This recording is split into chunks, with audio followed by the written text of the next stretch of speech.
Connecting people and sharing experiences. This is the Retirement Years Podcast.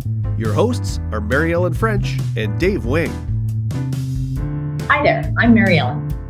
And I'm Dave. And before we get to today's topic, which is a good one, it's important we jump right into it, but there's something bothering me. And Mary Ellen, I'll allow you to share with listeners what has created a bit of a sore spot between us.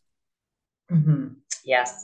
So listeners, I don't know, for those of you who listened to season 1 or possibly season 2, you'll remember that we interviewed a guest named Louise in episode 4, actually, of both of those seasons. And Louise, when we interviewed her in season 1, Louise was living in the Dominican, and she had moved from Canada as a retiree, and has made her home here in the Dominican. And I joked saying I would really like to be interviewing you where we could both be in the Dominican. And so, a year and a half later, that is exactly where I am. I'm here for a month, and it is absolutely beautiful here. I'm in a small village, in a little villa in a small complex with a lot of other Canadians and a few Europeans and the odd American. And here for a month. Hence the sore spot between Dave and I. Yeah, and nothing you just said makes me feel better. I don't know if that was your goal. No, sorry. It couldn't have been, because you couldn't have missed any worse. So here where I am in Southern Ontario, it's 0 degrees Celsius, or around, for our American friends or anyone else on the Fahrenheit, it's around 32. And Mary Ellen finds herself in 30-degree Celsius weather, which would be 86 on the Fahrenheit scale. So really, what is 60 degrees between friends? Almost nothing. And you'd have to be very petty to be upset about that. And I am. And I do admit, though, that does sound really nice. And I jokingly said to Mary Ellen, this gives her a break from her very busy retired schedule. So she can get away from that for a while, and she hasn't done that. She's brought laptops, phones, and every other communication device, and helps. And today is recording, so she's not taking an entire break. But then when she's done this, she can go in a pool, and I can go back outside in the wet snow. And I'm childish enough to just be all giddy that we're 3,000 kilometers apart and co-hosting the show. It's incredible, for someone who started teaching before the internet. And around 1,800 miles apart. So anyway, enjoy that. I'll just wallow over here, and it's perfect wallowing weather. So I'll do it outside. I've been told to do that anyway. So I did, however, I have to confess, I had one of the first things I packed was my microphone for podcasting. That was good. And then I took it. Well, it was, and then I took it out of the suitcase in order to pack some things in for my dear friend Louise.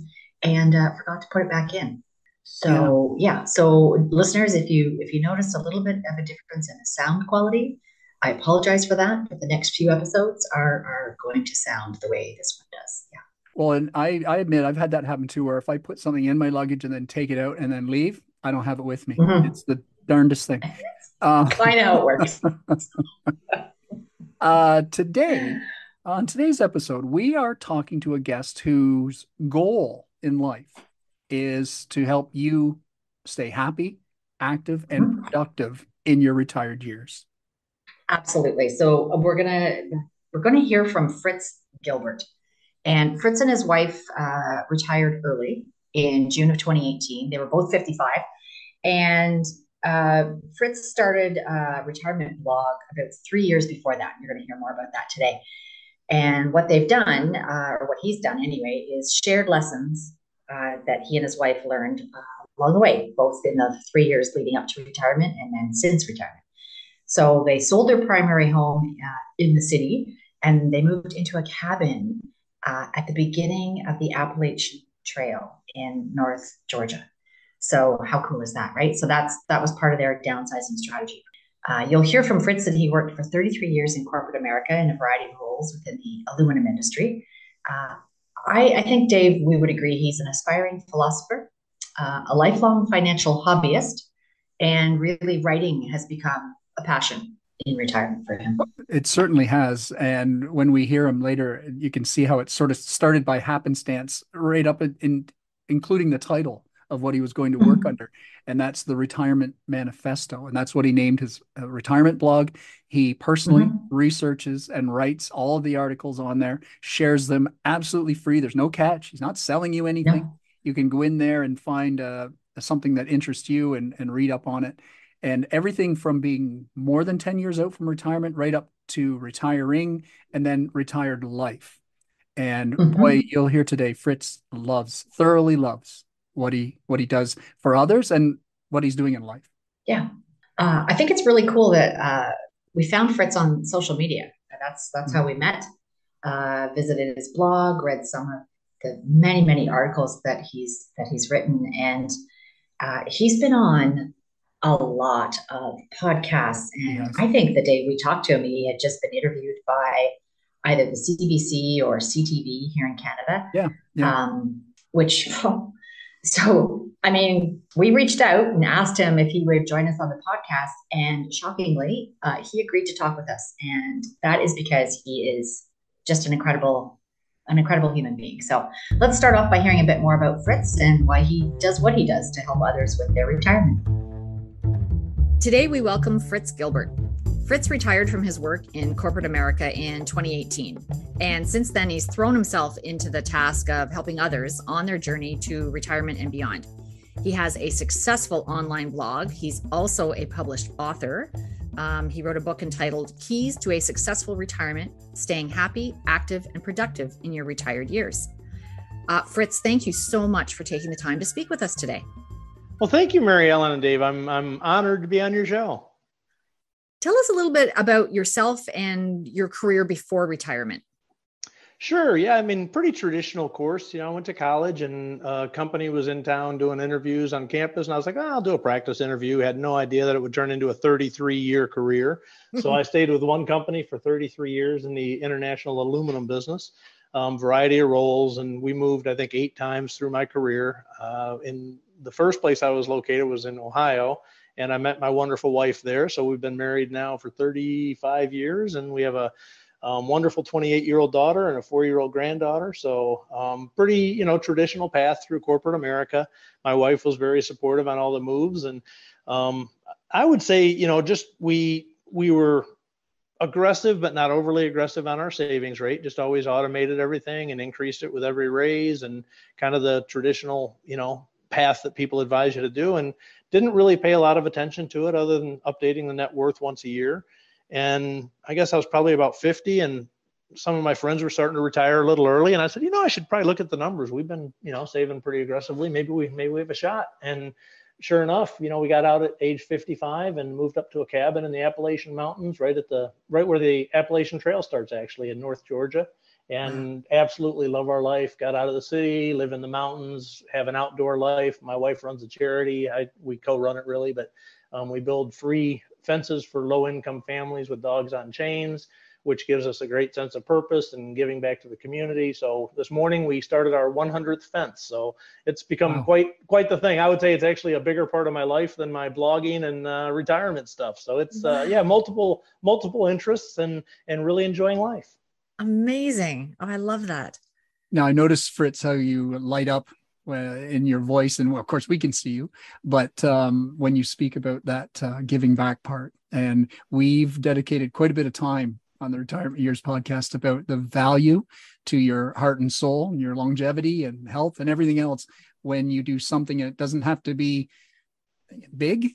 It can be whatever it is. And that's a wonderful volunteer thing that you've been doing there. And just obviously it means a lot to you as well. Yes. And kudos for you for covering it. It's one of those things that I think people hear it and I should probably volunteer somewhere. But until you really get engaged with a charity and you start really building the relationships, think about what you lose when you leave the workplace. You lose your sense of purpose, you lose your relationships, you lose your sense of identity, you lose the structure, all those intangible benefits that you get from work. So many of those can be fulfilled by doing charitable work. And I think the way I look at it is most of our careers have been kind of self-focused, right? Can I get that promotion? Can I get the raise? It's very oriented. And retirement's a wonderful time to be outwardly focused and focus on others over self. We've been blessed to be able to get to retirement and still be healthy and do things. And what a rewarding way to spend those quality years is by finding a way to give back and get involved, really involved with a community of volunteers. It's good for you for covering it, because it really, really does make a difference. I can speak from firsthand experience. Fritz mentioned that during his 33 years of work, he started off by budgeting an amount to put into savings and did it automated. And I think that's important because you and I as educators, that was done for us. That pension chunk was taken off automatically. And I know what was there at the end of the day. I would have never had the discipline to put in on my own. I'm grateful that it was done for me. And now with fewer companies and organizations offering pensions to workers, and there's pressure on state-run pensions for the aging population, and everybody wants lower taxes. So how do you keep funding a pension countrywide as well? So for anyone listening, and almost regardless of where you are, unless of course you've already retired, but thinking about and setting up some sort of automated system would likely help and pay off later on. Easy to say, I know, but if you have the means and the time to do that, it certainly worked for Fritz. Yeah, and if you head to his website, theretirementmanifesto.com, you'll see, like Dave said, that he's got articles for any stage that you're at, even if you're just dreaming about it and it's 15, 20 years away. So another great point that Fritz raised there, think about what you lose in retirement: structure, a sense of purpose, relationships, a sense of identity. We've had other guests in previous seasons talk about that unexpected sense of loss when you retire that no one talks about, which is, hence our podcast. It was Dean who talked about that in season 1, episode 7. And then in season 2, Dr. Riley Moynes talked about feeling loss and feeling lost in stage 2 of retirement. Yeah, and that can be that can hit you pretty hard, because it's come after, for many, a bit of a honeymoon or vacation phase in retirement. And it's sort of a slamming on the brakes a bit, and then you have to come to terms with that. I like what Fritz was saying about, and it makes perfect sense, that during your work time, you're inwardly focused, and that makes sense. You don't go to work for the fun of it most times, and that you're trying to climb the ladder, or get a better job, or get a promotion, or keep your job, I guess, is another good reason to hustle and look. You're focused more on yourself, and then you get to retirement, and the perfect time that you can think outwardly and focus on what you can do, certainly for yourself still, but for others. Maybe it's repairing relationships or giving back to the community or whatever. And it's a really neat way to look at that transition. And I think it would, if you did find yourself a little restless, it'd cheer you up. It would give you a purpose. Exactly. Yeah. So again, Fritz's blog is theretirementmanifesto.com. There's so much material there. He's been writing it since 2015. Has put a ton of his own personal time into it, and it's all sort of him. It's not it doesn't have a financial background per se, but anyway, so we asked him about how he started down this path and what he hopes to achieve with his online work. So in 2018, both of you retired, and that's not far off from when Mary Ellen and I retired as well. And subsequent to that, you've done a ton of research and writing on the topic of retirement. And we're curious, like, when did that all begin, and what inspired you to do all that research? Because it's a lot. You've done a ton of work. Yeah, I have. And if you would have asked me when I started, I never would have dreamed that it would have evolved like it has, which is, I guess, a lesson for everybody. One of the things I really encourage people is, if something kind of interests you, like your podcast, right? If something kind of interests you, get started on it, see where it goes. And that's really what it was. It was 3 years before I retired. So I was 52 years old. And my wife was actually gone for a weekend. And I was like, I'd listened to podcasts a lot.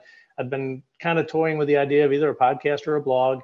And I said, my wife's going to be gone. I'm going to see if I can figure out how to set up a blog, So literally went on Bluehost, query. And the interesting thing I should say is, as I was writing notes on Friday about what I was going to do for the weekend, I said, start a blog. And I just put spontaneously on my computer, I was keeping these notes. I said, the retirement manifesto. Didn't even think, just the retirement manifesto. I kind of like that. It's writing your thoughts about a topic, the communist manifesto, whatever. So I just wrote that in my notepad, and I went on the next day on Bluehost, and I did a search for a domain name, and the retirement manifesto was available. I was like, man, this is meant to be. And obviously now looking back, I think it is something that I was meant to do. So it really started 3 years prior to retirement as purely a curiosity thing. Let's see what it takes to do this. I've got a couple of years until I retire. I'm just going to share my journey. And if it turns into something that I really enjoy, maybe it's something that I can do in retirement, not realizing at all that it would turn into one of my, primary passions in retirement now. So take the first step. You never know where it's going to lead. I love that. I absolutely love that. And it resonates with me because that's kind of how our podcast got started, to be perfectly honest. So your online blog provides so much information for anyone who's planning their retirement, and really also for people who've already retired. And as you mentioned, it's called the Retirement Manifesto. So you kind of touched on this a little bit, the story behind the name and your idea to start this labor of love. So Fritz, let's talk about the vast amount of information that is on your blog, which is the Retirement Manifesto. And there's a section there called the Ultimate Retirement Planning Guide. And on your blog, you say that the guide is designed to help you on your journey to retirement, regardless of what stage you're at in life. So my first question is, did you research and write all of the articles that are available in that section on the blog? I did. And actually, let me back up. The reason I put the ultimate guide together was I started realizing, I'm writing a lot of content. I've got an archives. It's all listed chronologically. But what's an easy way for a reader to come in and just find a place where, I'm 3 years out, what should I be thinking about? And I'd written a lot of articles about kind of that mindset at that point. So it was really, that was the seed of the idea. And what I did is I basically just went through, 5 years out, 3 years out, 2 years out, 1 year out. And I just basically compiled a lot of the articles that I'd written at that point, which I probably should update the guide because it was done, several years ago, and I've written quite a bit of additional content since. Note to self.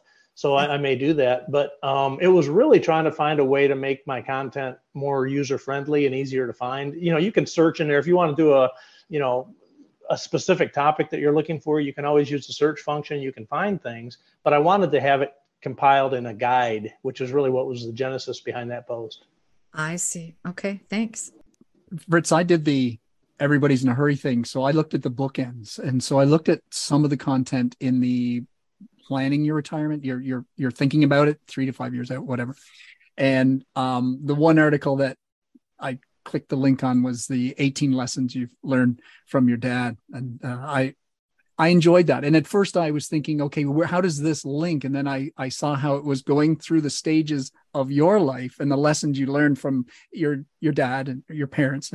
And that was I got the light bulb came on for me, and I saw, and now I see where he's heading, because he's heading to planning his stages in life now and learning lessons. And then in the last section, the 10 commandments of retirement, and we all should live by those. That's for sure. So you mentioned that they are in stages. So in general terms, what are those stages, and what is the theme of the information that you wanted to capture in each of those buckets, say? Yeah. And let me touch on, I'm really pleased that you clicked on the one about my dad. And one of the things I'm really proud of or happy that I had the opportunity to do, my dad passed away last year, but fortunately when I started blogging, he was still, coherent. He ended up with dementia and whatnot. But for the first couple of years of my blog, he was reading it every week, and we'd talk about it on the phone and whatnot. And I was so pleased that I was able to write that post about him and the influence that, we all make huge influences on our children, but how often do our children really take the time to think through the lessons that they remember from their childhood and be able to share it with their parents, right? So that was a really special moment for me. And then the 10 Commandments, and then when I'll get to your question, the 10 Commandments was one that I wrote just 3 months before I retired. And that was really kind of a self-driven exercise in getting my mind right for retirement. What do I want my retirement to be like? And there's actually 11, because I couldn't cut it off at 10. But the first one was have an attitude of gratitude. And so, it's those types of things. Find a way to give back, right? Which we talked about charity earlier. It was more around, what do you want your retirement to be, and what mental approach are you going to take as you live those years? And that was really helpful. I printed it out. It's in my office. I look at it frequently. And even now, 5 years into retirement, it's amazing how those kind of guiding principles, I can see how they've played out over the past 5 years. So taking some time in that last couple of months to really just pause and think about what you want your life to be like, and more from a mental attitude, is really helpful. So anyway, sidebar. The stages, the way I look at it, there's not a lot of need to get too obsessed about retirement until you're maybe 5 years out. I think about the fire community when I talk about this one.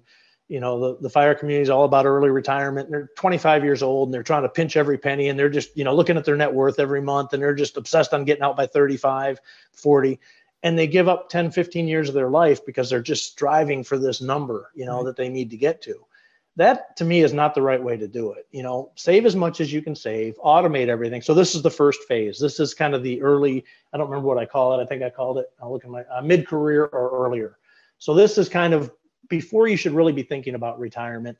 Set up your finances so you're saving automatically. I include the building blocks in this segment. So this is kind of the foundational stuff. This is, allocating your assets in the right place, automating your savings, monitoring your net worth, and really just the sound principles of good personal financial management. And beyond that, that's probably sufficient. Live your life, enjoy it. If you're automating your savings, you can spend what's left, take your vacations with your family, take your time off work, enjoy the journey as you live it, because you may never get to retirement, and shame on all of us if we don't enjoy every day that we're given. So that's the first phase. And that's really where I say, just focus on saving as much as you can, and enjoy your kids while they're home and all those kind of things. The second phase is about 5 years out from retirement. And this is when I encourage people, hey, start thinking about it, but kind of keep it high level, right? You don't know if you're anywhere close. Start running some retirement calculators. Start getting a sense of, how close am I? And it takes some time to make this transition, both from a financial standpoint and from a mental standpoint. So starting 5 years out, I don't think it's too early to at least start recognizing the possibility and getting an idea. You know what? I can't do it in 5 years. Running these retirement calculators, I'm going to be working at least 10 more years. Well, you know what? That's okay. Because now I'm not going to get excited about it yet. I've got a long way to go. So 5 years later, you do it again.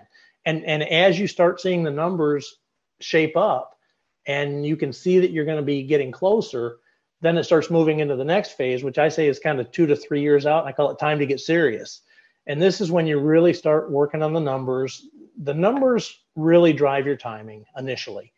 And I say the financial part of retirement planning is absolutely essential, but it's insufficient. You've got to go beyond the numbers, and we'll talk about that shortly. But at this stage, it really is about the numbers. It's really getting an understanding of your spending and how that's going to change as you get into retirement. It's really about projecting your current savings and start fine-tuning when you think realistically you can retire.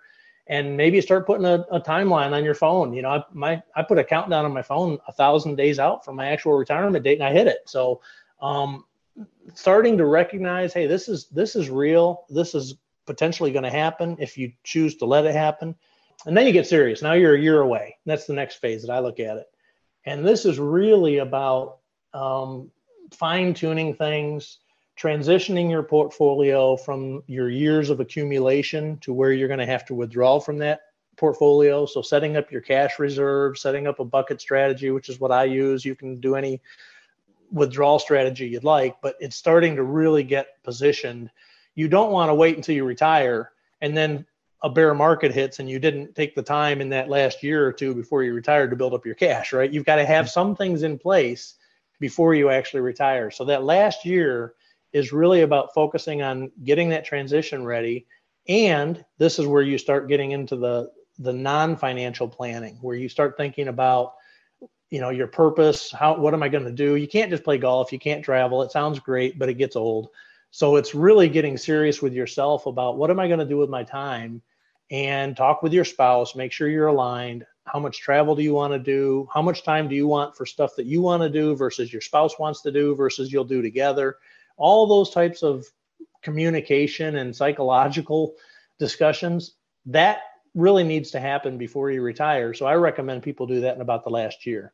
And then, it's pretty much from there, you're getting into retirement, and it gets into that transition phase, which it's post-retirement, but it's still a really important part of the journey. And Mary Ellen, as we talked before the recording started, it can be a big transition. And yes, I think recognizing that as you're planning for retirement, this doesn't stop on the day you retire, right? No. And then you get into retirement, and there's multiple phases of the retirement journey. So it continues on, but in terms of the retirement planning, that's kind of where I stop it, is the transition into retirement. Fritz, I think that people listening to this episode, some of them are going to feel overwhelmed by planning their retirement, and others, I think, are feeling that, well, retirement's simple. You just stop working. So what's sort of a really important piece of advice that you would give to someone listening today who has been putting off planning either the financial and or the social, emotional, and mental part of the retirement? What would that one piece of advice be? Yeah, great question, Mary Ellen. I think where my mind went as I heard you ask that question, I recently read an article in Fortune magazine that 58% of people are forced into retirement earlier than they planned. It's the majority. And so think about, if you're listening to this and you're working, I'm not going to worry about retirement. I love my job. I'm going to work here forever. Or, I'll deal with that when the time comes. That's fine. You can do that. But ultimately, if you're in that 58%, especially, and you've done no planning for it, those are the people that typically have the most difficult transition. And we just did a post about, or I did a post about why 28% of retirees are depressed. And it's actually a pretty common phenomenon. You think about that, it's almost a third of the people that go through a tough transition. And the highest percentage of those people are the ones that didn't do any planning and they got let go early. So it's for your own good to think about this stuff. Yes, it can sound overwhelming, but it doesn't have to be, right? If you're not comfortable doing it yourself, hire a financial planner to walk through it with you. They do this for thousands of people. They have a process and they'll walk you right through it. So it's not something that you have to feel like you have to do it yourself. And to the point, I would actually say, if you're uncomfortable doing it yourself, this is one area where it does pay to hire somebody to help you walk through the journey. It's that important. So they can simplify it. They can take all the steps with you.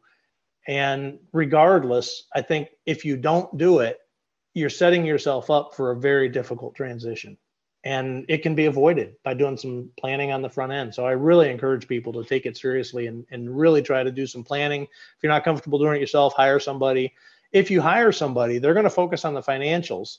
Don't let them stop there, because this importance of these non-financial planning considerations is becoming more and more well recognized. And most of the planning industry now does try to incorporate those into their retirement plans that they do with clients as well. So interesting, and a good lesson for us to hear how Fritz turned curiosity, and we've used the word curious, remain curious a lot. And Ted Lasso made a very good point of it as well on the Ted Lasso show. If you're a fan, if you're not, you're saying, what is he talking about? The motivation for anyone, you never know where it'll come from. And taking that first step, and that's what he did. He decided, you know what, I'd like to know more about what's coming up, and started down the journey, and it became a passion for him. And I think that's a pretty cool story for anyone to be inspired by. Well, like he said, he didn't plan on writing a blog. It was just something that he was interested in doing. And he set it up on a weekend while his wife was away, right? And he had no idea at that point what it would turn into. And you got to check it out. It's pretty amazing. One of the things I really like about his blog, Dave, is that he's created an ultimate retirement planning guide. Yes. And that's within the blog itself. So if you go to his website and you put that into the search bar, Ultimate Retirement Planning Guide, what he's done is he's chunked all of his blog posts into sections and each section is set up depending on what stage you're at. So it starts off, if you're mid-career or earlier, then here's some blog posts you might want to check out. If you're 5 or plus years away from retirement, here's some posts you might want to check out. Ooh, if you're 2 to 3 years away and it's, you're starting to get a little anxious about it, here's some other posts to check out. And anyway, it goes, all the chunks are there all the way through to post-retirement. So I really like how he organized that for anyone who is new to the blog post. So yeah, I thought that was pretty cool. I also really like that he recommended starting your savings for retirement early, but then recommends that you turn your focus back to your work life and back to focusing on your family if you have one during your career. And then you can get really serious about the numbers when you're 2 to 3 years before retirement. Like, you just don't need to get anxious about it or fuss over it. Just really, be present to whatever your life looks like in the here and now. And he made a good point about there are the hustlers who work hard. They work very hard, but their goal to try to get to that retirement goal as fast as possible. But then if that takes you 2 decades, you've sacrificed a lot of time with friends, family, and on your own well-being. So finding that balance, and like he's saying, they're both phases, work life, retirement. They're both phases with a lot of different phases within it. Enjoy both. And I think that we have a young family member who's entering the workforce full-time for real soon. And we're trying to impress upon him that the work is work, but it also can be some of the best moments too of your life, like making friends and accomplishing things. So it's not a sentence. It's and if you're not enjoying it, maybe try something else. But yeah, the lesson being, try to enjoy both and get to retirement when you're ready. I think that was important when you're ready. I was reminded of Joe Curry, who we interviewed earlier on this season, when Fritz mentioned setting up a bucket strategy, right? And that was something that Joe had talked about. Decide what you want to do in retirement, and then see if you could afford to do that, or if you need to reallocate your funds, maybe change your plan. It was a really good reminder from Fritz that retirement is a very large phase, like it's a huge phase. And then there's going to be many phases within it, which of course we've talked about ad nauseum here on our podcast. And I loved what he said about being prepared to be flexible, remaining curious, and being willing to change it up. Yeah, having that flexibility. And when Fritz was talking about the topic of, and we've talked about as well, depression in retirement, and the figure that he shared about article that he'd read in Fortune magazine, that a survey showed that 58% who responded felt that they had been forced into retirement early. And that would be, we've talked about thinking ahead and planning ahead and doing all those things, but when that drops suddenly like that has to be very difficult. And he quoted a number of 28% of those retired experienced some sort of depression, and that's quite high in the average if you looked at other large groups. And we did share a lot of information on depression and mental health in season 2. That's episode 8, if you'd like to go back and give a listen to that. And we hope that if you or someone you know is experiencing any sort of depression, either encourage them to reach out, or you reach out and talk to someone and try to get some help with that. Definitely. On that note, during our conversation with Fritz, he shared some tips on how to achieve an active and happy retirement.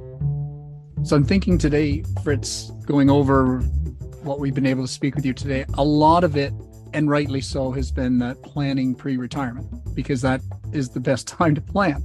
But we have listeners who are all across the spectrum, and there's going to be, I would assume, someone listening today who's saying, this all sounds great, but I am retired now, and I feel kind of stuck. And just wondering if you, to get your perspective, if someone said that to you, whether it's a friend, a neighbor, someone at you're presenting somewhere, what would be your advice if they said, well, I'm retired, I'm not enjoying it, I'm stuck, throwing their hands up, I don't know what to do. People have asked me that, actually, and I'm not surprised at all when it comes up, because it is a very common situation, especially for those people like we just talked about that didn't do any planning for it. And now I'll just quit working and I'll just figure it out. This is gonna be great. I don't have to work anymore. And they just think about that, and they don't realize 24/7 for the rest of your life, you're responsible for your, fulfillment and your, how you're going to fill your time. So a lot of people end up feeling stuck, and they're a year into it and they're like, this is not what I thought it was going to be. A lot of them go back to work. The vast majority of people that go back to work in retirement, they don't do it for the money. They wouldn't have retired, unless they were forced out. But if they were able to retire and they retired, obviously they don't have to go back to work for money, but they go back to work anyway. Why? Because that's where you find these intangibles that we talked about, the things that you get from your job that you don't necessarily recognize that you're getting from your job beyond the paycheck. It's easy to replace those by going back to work, right? You can get your relationships back, you get your sense of purpose, you get your structure, you get, a sense of identity, all those things come back. I encourage people, don't just default to thinking about going back to work. Challenge yourself to think about all the non-financial benefits you used to get from work. And like we said at the beginning, when I started my blog, just listen to your curiosity and start something. You guys started the podcast, right? You were in that same phase. You're like, what am I going to do? I'm in retirement. You started something and it's been rewarding for you. I started my blog. It's been rewarding for me. So the biggest advice I give to people is try to identify where you're feeling off and why, and think about the big five, I'd say, is relationships, structure. Your job, you knew you had to get up at 5:30 in the morning and you had to be in your car by 6:30 to get to the office by 8, whatever, right? You had a structure to your entire day. That's suddenly entirely gone. So maybe you just need to add some structure. Try, maybe you start going to the gym 3 days a week. I'll take that spin class. I've always wanted to get in better shape anyway. And you start intentionally putting things into your calendar to add some structure. That will help, because if you've gone from a structured life to an unstructured life, it's unsettling. And most people don't think about that.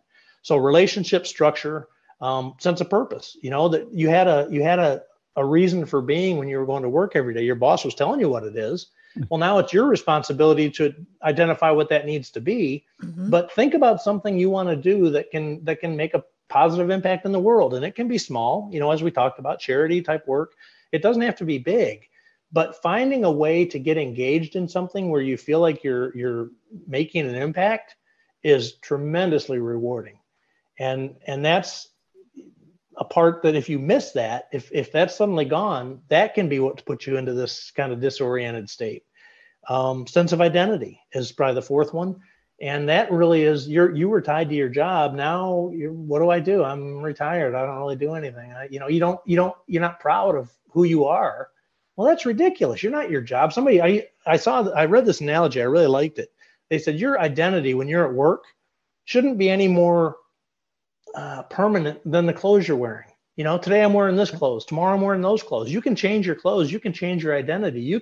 I've become this retirement guy. I wasn't a retirement guy a couple of years ago, right? I was an aluminum guy, Aluminium, as they say.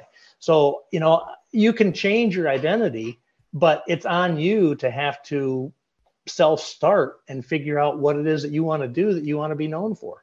Think of those areas of the benefits you got from work and try to explore different avenues that have the potential of offering that same intangible benefit. Fritz talks again about how work can provide a structure that you come to rely on for order in life. And for many of us, that's exactly the case. And we talked about that in the past two episodes with individuals, very interesting individuals who returned to work in retirement. And you, Mary Ellen, as well. I went back to that because there is that structure, that sense of purpose and belonging there. And those connections kind of fade sometimes when you leave work. And Fritz challenged us to look at what non-financial benefits of work did you like, and try to work those into your retirement. Unknowingly, I took some of that advice. I've drank quite a bit of coffee, and I talk to the dog a lot, and the dog seems disinterested. So it's just like work for me. But on a more serious note, that is important. Like if there's something about work you liked, is there a way that you can recapture that in retirement? You could join a class, try a sport, or return to a sport, get into a club, whatever might give you some fun and some connections and some structure. I think that's a great suggestion. Yeah. I mean, Fritz said, and I think this is a quote here, your identity is no more permanent than the clothes you choose to wear. And Exactly. I thought that was so insightful, right? Like when we are working, especially if we've been in the same job for a long time, it does just become who we are. Yeah. And so when we stop being or think that we're stopping being that person, some people don't even know who they are anymore. Yeah. And the beautiful thing we want you all to know is that you can be whatever you want to be. You could be whoever you want to be in retirement, Yep. right? Just change it up. And to lighten the mood a little, Mary Ellen, I'm glad he said that too, because that means I'm more than track pants. Um, Yes, Dave. Yes, you are. good. I needed that. So finally, Fritz shared with us a very moving and insightful analogy about the spokes in your life. Have a listen. And then the last piece I'll say on this, I knew a guy that killed himself once. I was 24 years old. I was in a Dale Carnegie course. I was a new sales guy, and my boss made me go to it. We were halfway through the class, and this guy didn't show up, and I'll call him Bob. Bob didn't show up to class. And everybody's like, where's Bob? And it turns out that Bob had killed himself the night before. And the instructor knew Bob and said, and this stuck with me. It was, 30 plus years ago. Bob was one of those guys that he said his spokes weren't the same length. And he said, a wheel rolls best if all your spokes are close to the same length. And Bob had some really long spokes and some really short spokes, and his wheel didn't roll very well. And that always stuck with me. So think of all the wheels in your life, or all the spokes in your wheel. You've got your financial, your spiritual, your relationships, your all these different aspects of your life. Think about each one of those spokes and try to identify if you've got some short spokes. Okay, I'm going to work on that one for a while. You've got the freedom to do anything you want to do, right? So be reflective. Think about, really be introspective on this, and think about those areas in your life that maybe it's relationships. Maybe I've been so dedicated to work that I've kind of ignored my family and I haven't invested in them like I should. Okay, fine. How am I going to fix that? What am I going to do to invest in the relationships? And start down that path and work on that spoke for a while, and just rotate around the wheel and try to develop these other spokes, and be patient with yourself. It's a transition. It takes some time, but by continuing to explore and listen to that inner curiosity, you'll start developing some things that will start getting some traction. And that's the fun part. When things really start going and you start getting enthusiastic about them and you start feeling the impact, you're like, okay, I know I'm on the right track. And that's how you dig out of the rut. I love that. I absolutely love that analogy to the spokes is amazing. I really thank you for sharing that with us. And just generally, Fritz, thank you so much for all the work that you do, that you have put out into the world to help people. And I highly recommend to our listeners that they go check out your blog, theretirementmanifesto.com. It's an incredible resource. And we're so grateful to have found it ourselves and to have met you today and to have you be here on our podcast. It's truly an honor. Well, thank you, Mary Ellen. And, you're doing the same thing, right? Our objectives are the same. We're trying to help people figure out this transition. And so we are absolutely aligned. So I feel like I'm a kindred spirit with both of you. And I really appreciate you having me on the show. I agree. Thank you so much, Fritz. Take care. The story that Fritz told drives home the importance of introspection. And if you think you can't benefit from that, you're the person who can benefit from that. And it helps with looking at your priorities or your spokes and making sure each one's about the right length. Is one taking up too much of your time, or you're not putting enough effort into one? And as the gentleman said to Fritz, it helps your wheel roll. And that's a great analogy for sure. So I'm glad he shared that. It's a sad story to be sure, but I think it makes a powerful point. It does. Something that Fritz shared early in his interview that I'd like to go back to, and that's it. His wife, Fritz and his wife, are both very active in volunteer work. And he mentioned Freedom for Fido. And Fritz and his wife, Jackie, co-founded Freedom for Fido, which is nonprofit charity, back in April 2019. And they build fences for low-income families with dogs who would otherwise be chained or tied up. And that's not a nice life for a dog. They recently completed their 100th fence build, and now they're beyond that. If you'd like more information on their charity, check out their website at freedomforfido.org. Important to remember that, org, not .com. And to thank Fritz for speaking with us, the Retirement Years podcast made a donation to Freedom for Fido. Yeah. We were so grateful to have met Fritz and to have had him on the podcast. Just again, a wonderful human being. And it's good to know that there's good people out in the world. Yep. So I want to remind all of you, please make sure that you're looking after yourselves. Please make sure that you're looking after others, because that is very important. We've mentioned the last couple of weeks, and we'll probably continue to mention that we now have merchandise on our website. Yes, we do. And for those of you who are wondering about, what we're talking about when we talk about TRIP, I thought perhaps this week I might explain that TRIP is the acronym for the Retirement Years podcast. And yes, that was I get it now.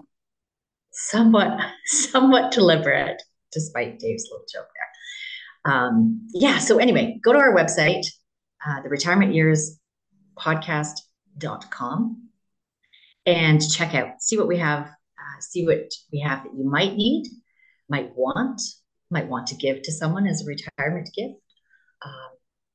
Lots of wonderful things there, created for us by Duck and Sassy Creations. And you can check out their website as well at duckandsassycreations.com. And last but not least, this has been a season of giveaways. Because why not? Yeah. So we're going to give away a copy of Fritz's book. And the book is called Keys to a Successful Retirement, Staying Happy, Active, and Productive in Your Retired Years. We're going to give that away again through our social media. So please be sure to check out our Instagram and our Facebook pages. And you can find us also on X. Until next week, I'm Mary Ellen. And I'm Dave. Stay well. You have been listening to the Retirement Years podcast. Web design by Gavin Hinton. Social media marketing and management provided by Madison Sloan at MSS Mad Media. Original music by Theodora Draper.